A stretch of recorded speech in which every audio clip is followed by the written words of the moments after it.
Oh oui, mes amis, bienvenue dans cette nouvelle TLR Stories. Qui dit WrestleMania Week dit vidéo spéciale WrestleMania sur la chaîne Tom La Rufa. Oh oui, bel esprit. Nous allons donc faire une pause dans les TLR Stories spécial Impact Wrestling et je vais vous proposer une vidéo dans laquelle je vais tout vous dire sur mon expérience backstage à WrestleMania 30. Un grand événement qui avait eu lieu le 6 avril 2014 à la Nouvelle-Orléans en Louisiane. C'était encore à l'époque où WrestleMania avait lieu seulement sur une seule nuit.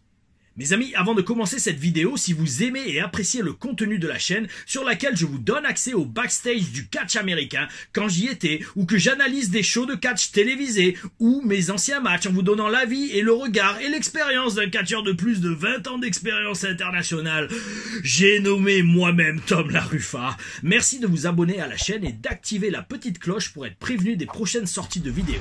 C'est très important pour l'algorithme et cela ne coûte que quelques calories pour actionner vos doigts et faire les clics nécessaires pour cela. Beaucoup moins de temps et de travail et d'énergie que je mets par exemple dans la création de contenu comme cette nouvelle vidéo TLR Stories. Oh oui, donc reprenons mes amis cette vidéo.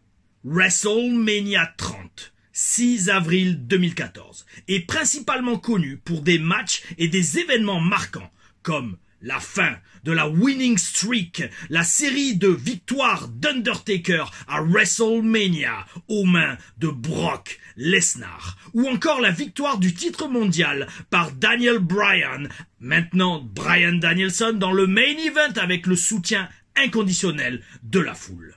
J'ai eu l'immense honneur d'être dans les vestiaires et les coulisses de ce grand show historique, car j'avais été sélectionné pour représenter NXT lors du festival qui précédait WrestleMania, festival qui portait le nom à l'époque de WWE Access. Aujourd'hui appelé WWE World, c'était une sorte de grosse convention de fans tenue et organisée par la WWE durant la semaine précédant WrestleMania et donnant accès aux fans, ou Access, le jeu de mots est fait, à des stands de merchandising, des expositions d'objets de collection, comme des tenues de catcheurs célèbres, des morceaux de décors d'entrée ou de pay-per-view historiques, les statues du Hall of Fame, tout en ajoutant à cela bien sûr des séances de dédicaces et, cette année-là, en 2014, une innovation, des matchs tout au long de la journée par les superstars NXT.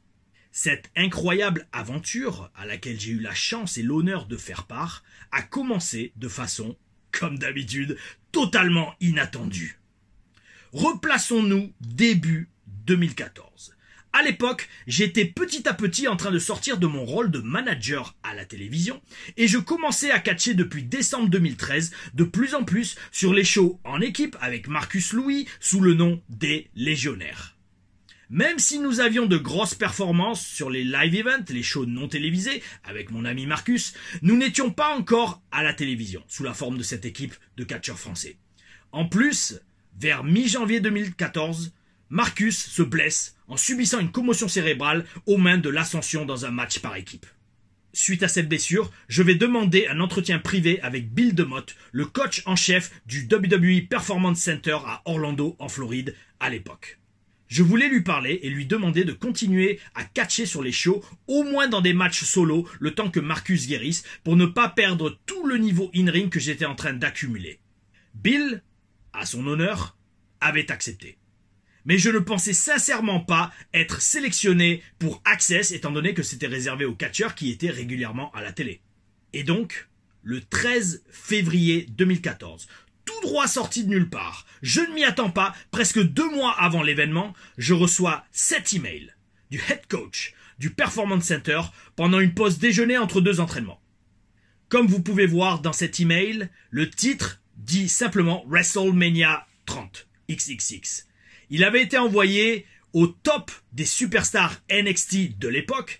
On avait Ray Lepan qui était Leo Kruger, Ben Neville, Matt Rewald qui était Aiden English, Mason Ryan, Ty Dillinger, aujourd'hui Sean Spears, Baron Corbin, Bayley, Bo Dallas, Charlotte, CJ Parker, Juice Robinson à la AEW, Colin Cassidy, Big Bill, Corey Graves, Troy McClain, un catcheur que l'on n'a pas vu beaucoup par la suite, Jason Jordan, ensuite Jason Angle, Connor de l'Ascension, Sawyer Fulton, Mojo Rawley, Paige, Alexa Bliss, Sami Zayn, Sasha Banks, oh oui, Sylvester Lefort, mes amis, Tyler Breeze et Victor, là aussi, de l'Ascension. Mes amis, voir mon nom associé à toutes ces stars NXT et aujourd'hui stars du business vous montre à quel point l'Office prévoyait de grandes choses pour Sylvester Lefort. L'email en lui-même nous dit « Félicitations, je veux vous faire savoir que vous avez été sélectionné pour faire partie de WrestleMania Access et être présent à WrestleMania 30 à la Nouvelle-Orléans. Votre travail et votre attitude a joué un grand rôle dans ce processus et je veux vous rappeler que vous pouvez également perdre cette opportunité tout aussi facilement. Je suis très heureux d'emmener cette équipe et de représenter NXT et le Performance Center cette année. Ensuite, il est donné des détails par rapport à la procédure et les arrangements de voyage pour les participants. Je suis très fier de vous, continuez à travailler dur et encore une fois, félicitations. Accusé-réception de ce message, Bill DeMott. Mes amis, j'en avais les larmes aux yeux. Inutile de vous dire à quel point j'étais complètement excité à la réception de ce message. Je ne m'y attendais absolument pas. Comme cela est précisé dans l'email, la WWE a été absolument et totalement professionnelle et irréprochable dans l'organisation de notre voyage. Ils se sont occupés de tout. Ils nous ont réservé nos vols, nos hôtels et nous ont préparé un planning pour toute la semaine en question, en plus d'avoir eu des briefings et des entretiens pour s'entraîner à parler et communiquer aux différents médias internationaux qui allaient être présents pour WrestleMania. C'est également à l'occasion de ma participation à Access cette année-là qu'il a fallu me créer un thème d'entrée spécifique. Mes amis, la question de savoir comment j'en suis arrivé à avoir France Règle, France Rules comme musique d'entrée du disco des années 80 est une histoire assez folle et cocasse impliquant Dusty Rhodes et myself et moi-même que je garde en réserve pour une TLR Stories spécifique. Nous allions donc partir depuis Orlando avec un vol direct, tous ensemble, vers la Nouvelle-Orléans, le mercredi 2 avril 2014. Donc déjà, ouf, à un jour près, on a évité le poisson d'avril. Access allait avoir lieu jeudi, vendredi, samedi et même dimanche jusqu'à environ 2 heures de l'après-midi, heure à laquelle se terminait la convention et où tout le monde, fans, catcheurs, staff, devait aller au Superdome. Dédicace à Hulk Hogan, pour WrestleMania 30, dont les portes ouvraient à 3 heures de l'après-midi, si je me souviens bien. Là aussi, comme c'est souvent le cas dans les TLR Stories, vous dire tout ce qui s'est passé lors de cette semaine incroyable et de ce show absolument historique prendrait des heures. Je dois donc faire une sélection. Je vous ai dit qu'on allait avoir des matchs NXT à WWE Access. Et donc, sur ce stand NXT, en moyenne, on allait avoir 1 à 2 matchs par jour. De mémoire, j'ai catché pendant ces 4 jours contre Mason Ryan, Ty Dillinger, aujourd'hui appelé Sean Spears, Baron Corbin, Mojo Rawley, Colin Cassidy, Sawyer Fulton, Troy McClain. Chaque match était différent. De même que le public qui changeait à chaque fois. Les fans venaient des 4 coins du monde et donnaient à chaque match une saveur différente. J'ai encore les souvenirs d'un match contre Mason Ryan où nous avons eu une partie des fans qui étaient du Pays de Galles et l'autre de la France et on a eu des chants Pays de Galles contre France, c'était absolument oh oui, mouah, magnifique. Autre moment phare de cette semaine, les séances de dédicaces, la rencontre en personne avec les fans dont certains venaient de France et étaient super contents, tout comme moi également. J'ai signé des autographes assis aux côtés de, tenez-vous bien, Dusty Rhodes, le père de Cody Rhodes, la légende vivante. Il était à l'époque le booker en chef d'NXT et il adorait mon personnage, notamment celui de manager. D'ailleurs, lors de ces nombreuses sessions d'autographes et lors de celle-ci où j'étais à côté de Dusty et de Mojo Rawley, il m'avait dit qu'avec ma chemise à paillettes, il était sûr que j'allais lui voler la vedette. Mes amis, si vous vous habillez comme une star, vous allez en devenir une. Et donc, soit vous le faites, soit vous restez chez vous. Pas vrai, Mojo? Un autre grand moment de cette semaine a été l'interview Catch Off, réalisée avec Christophe Ajus et Philippe Chéreau. Elle avait été disponible sur YouTube à l'époque, et je pense plus qu'elle ne l'est, malheureusement. Et elle avait réalisé des dizaines de milliers de vues, et duré une bonne demi-heure. Si un jour elle est repostée, je la partagerai en vidéo, mes amis, et c'était un superbe souvenir. En parlant de superbes souvenirs, Pouvoir s'asseoir et discuter et poser des questions pendant un quart d'heure à Hot Rod, Rowdy, Roddy Piper est un des moments les plus marquants de cette semaine pour moi. Ses conseils étaient mémorables et c'était excellent d'avoir pu s'asseoir avec cette légende avant qu'elle nous quitte quelques années après. J'ai aussi effectué l'avant-dernier match du festival WWE Access, un match heel contre Troy McClain qui était un petit protégé de John Cena qui malheureusement n'a pas fait grand-chose en développement. Lors de ce match, l'avant-dernier, qui avait eu lieu dimanche après-midi juste avant WrestleMania vers 13h devant maximum 20 personnes, je peux vous dire ça reste dans la mémoire. Parce que juste après ce match, j'ai dû m'habiller à la va-vite sans prendre de douche, mettre mon infamous costume rose et sauter dans la navette pour rejoindre le Superdome. Costume rose que j'ai ressorti pour l'occasion de cette TLR Stories et que vous pouvez admirer à l'écran. Oh oui, avec le petit mouchoir façon zèbre, le gilet en zèbre sous la veste rose et, à l'époque je ne l'avais pas mais je l'ai mis pour la vidéo, un bandana que j'avais dans la poche au cas où, là aussi en mode zèbre. Aouh. Et donc, habillé tout en rose et en zèbre, direction le Superdome de la Nouvelle-Orléans. Arrivé sur place, j'étais complètement KO et épuisé après 4 jours d'Access. Mais croisé dans les vestiaires, notamment The Rock et Brock Lesnar, m'a remis d'appoint très rapidement. Les plus grands noms du business étaient là et je voulais vivre cette expérience inoubliable au maximum. J'ai aussi passé littéralement 3 quarts d'heure, presque 1 heure à discuter avec Christophe Ajus que je connais depuis des années dans le grand couloir du Superdome et j'ai eu tous les officiels et les superstars de la WWE qui passaient à côté de moi et me complimentaient sur mon look quand je leur disais bonjour, que je leur serrais la main, que je me représentais pour ceux qui ne me connaissaient pas.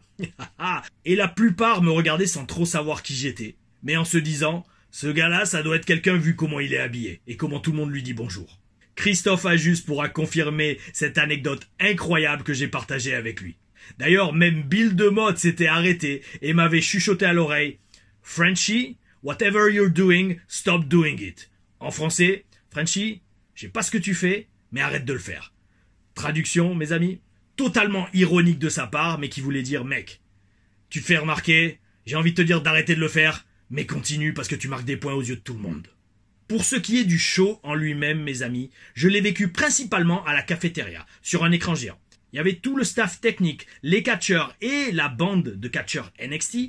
On était à table et on mangeait et on regardait le show parce qu'on était tous totalement exténués et au bord des larmes, remplis d'émotions comme nous étions. Sasha Banks, Mercedes Moné, était assise à côté de moi et elle avait les larmes aux yeux après avoir participé à l'entrée de Triple H avec Charlotte et Alexa Bliss cette année. Les 3 quarts du show, je les ai regardés sur cet écran géant dans la cafétéria, mais j'ai sincèrement voulu sortir dans la salle, rempli de fans WWE pour vivre le match Undertaker contre Brock Lesnar et le main event. Mes amis, c'était incroyable. L'énergie et la taille de la foule resteront à jamais gravés dans ma mémoire. Quel événement! Notamment le choc des gens et des fans à la défaite de l'Undertaker. La fin de la streak. Ce visuel de 21-1, que j'ai même pris en photo à l'époque avec mon téléphone portable et que j'avais posté sur Instagram, était tellement puissant et a jeté un tel froid glacial dans la salle que je ne l'oublierai jamais. Froid glacial qui s'est rapidement réchauffé 1 heure plus tard avec la victoire du titre mondial par Daniel Bryan.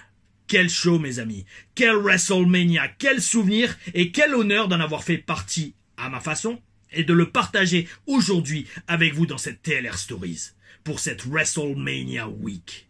Et bien évidemment, mes amis, qui dit WrestleMania dit forcément l'after party traditionnel à l'hôtel des superstars de la WWE où nous étions logés et à laquelle j'ai eu la chance de prendre partie. Un week-end de fou, une expérience mémorable, avant de rentrer illico le lendemain matin, lundi, direct à Orlando, pour reprendre la routine d'entraînement dès le mardi matin et recommencer à chuter dans tous les sens au Performance Center, pour que les légionnaires, Marcus Louis et Sylvester Lefort, fassent enfin leur début télévisé plus tard dans l'année 2014. Mais cela, mes amis, fera l'objet d'une future TLR Stories. Mes chers amis, merci d'avoir regardé cette vidéo. Si vous l'avez appréciée, merci de vous abonner à la chaîne, de liker, de partager et de commenter. Et plus personnellement, mes amis, je vous souhaite le meilleur. Gardez le bel esprit. Oh oui, ah oh.